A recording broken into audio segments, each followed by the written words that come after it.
সবথেকে মজার বিষয় হচ্ছে এখানে যারা ভলেন্টিয়ার ছিল তারা বারবার করে মানুষদেরকে ডেকে ডেকে বলতেছিল, ভাই আপনারা পকেট থেকে কিছু না কিছু টাকা বন্যা কবলিত মানুষের জন্য দিয়ে যাবেন। হ্যালো এভরিওয়ান, আসসালামু আলাইকুম। সবাই কেমন আছেন? আমি এখন আছি খুলনা প্রাণের শহরে। আমি এখন শিববাড়িতে অবস্থান করতেছি। দেখেন এখানে বিভিন্ন গাড়ি এখানে এসে অবস্থান করেছে এবং বিভিন্ন মানুষরা এখানে দাঁড়িয়ে আছে।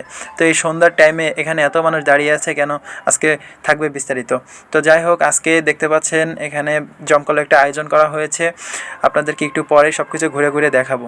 তো সামনে যে ছেলেটি আছে এই ছেলেটি আমাকে বলতেছিল, ভাই আইফোন কিনবেন কবে? তাই বললাম যে ভাই আইফোন কেনার দেরি আছে, সামনের মাসে হয়তো কিনতে পারবো।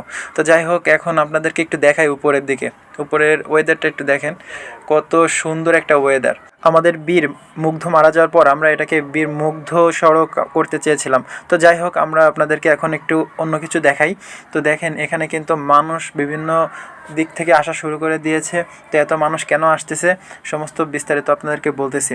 তো দেখেন আজকের বিকালের ওয়েদারটা এত সুন্দর যে দেখার মতোই ছিল।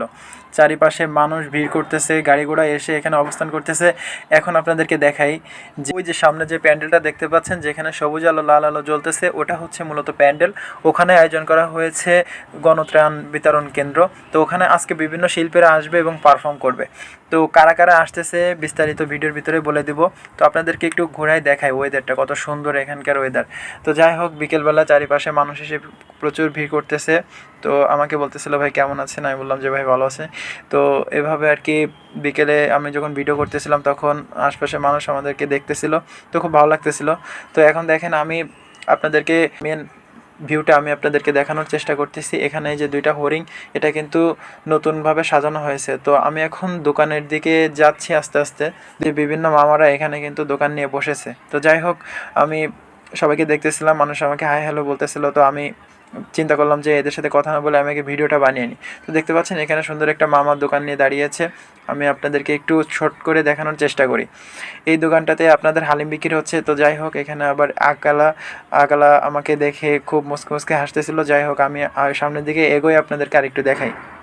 এই যে ভাইটা, এই ভাইটা এখানে চিকেন বিক্রি করতেছিল। আমার খুব ভালো লাগতেছিল এবং প্যান্ডেলের আলো এসে আমার কাঁধে যখন লাগতেছিল তখন কেমন জানি একটা জেলাস ফিল হচ্ছিল। যাই হোক, আমি আপনাদেরকে আরেকটু দেখাই। এখানে কিন্তু মানুষরা প্রচুর ভিড় করেছে, কারণ মামার বেগুনির চপ কিন্তু প্রচুর ভাইরাল।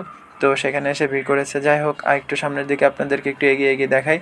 তো এখানে দেখতে পাচ্ছেন কিছু মানুষের ভিড়ে আমি কিন্তু হাঁটতে পারতেছি না। যাই হোক, আমি চিন্তা করলাম যে না, একটু ভিতরে ঢোকার চেষ্টা করি।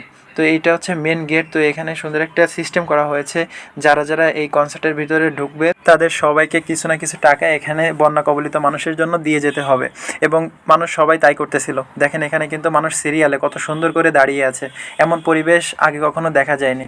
সবথেকে মজার বিষয় হচ্ছে এখানে যারা ভলেন্টিয়ার ছিল তারা বারবার করে মানুষদেরকে ডেকে ডেকে বলতেছিল, ভাই আপনারা পকেট থেকে কিছু না কিছু টাকা বন্যা কবলিত মানুষের জন্য দিয়ে যাবেন। সবাই তাই করতেছিল। এখানে টাকা না দিয়ে কেউ কনসার্ট দেখতে পারবে না। সুন্দর একটি পরিবেশ এখানে সৃষ্টি করা হয়েছে। যুবকেরা কিন্তু খুবই স্বাচ্ছন্দ্যের সাথে এখানে আসতেছে এবং খুশি মনে তাদের পকেট থেকে 500 টাকা, 100 টাকা, 50 টাকা যা পারতেছে এখানে দিয়ে যাচ্ছে।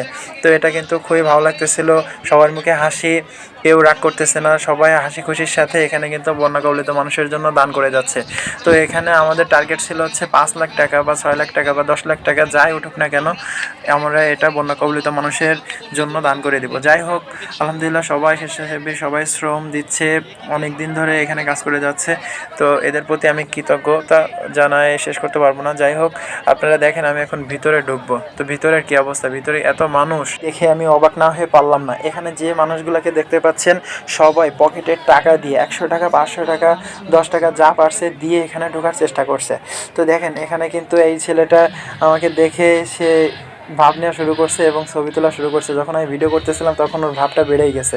তো আপনাদেরকে একটু স্টেজটা দেখাই, আপনি একটু জুম করে করে দেখাই। দেখেন স্টেজে যাদেরকে দেখতে পাচ্ছেন তারা কিন্তু এখানে গান করতেছে। তো আমি একটু ভয়েসটা কমিয়ে দিলাম।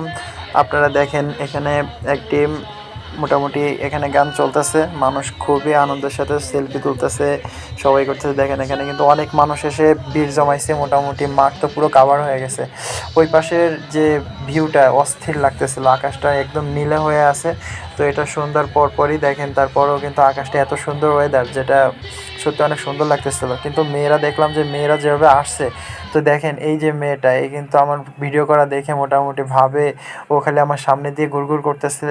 তো আমি চিন্তা করলাম যে না, ওকে বেশি সময় ভিডিও করা যাবে না। আর মাইকের প্রচুর পরিমাণে আওয়াজ আসতেছিল, যার কারণে মানুষ কিন্তু কান চেপে চেপে ধরতেছে। তো এত পরিমাণ আওয়াজ এখানে আসতেছিল।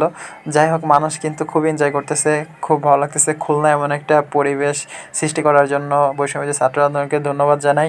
তারা যেভাবে ত্রাণ কালেকশন করতেছে বিভিন্ন জায়গা থেকে, তো তাদেরকে ধন্যবাদ না দিয়ে পারবেন না। সারা বাংলাদেশ থেকে মানুষ যেভাবে চেষ্টা করতেছে, খুলনা থেকেও যারা সিলেটবাসীর জন্য চেষ্টা করতেছে, তাদের জন্য কিছু করার, আমাদের অনেক মা বোনেরা, আমাদের অনেক ভাইয়েরা, আমাদের অনেক আত্মীয়স্বজনরা অনেকেই অনেক কষ্টের ভিতরে আছে। সবার জন্য দোয়া করবেন, ভালো থাকবেন।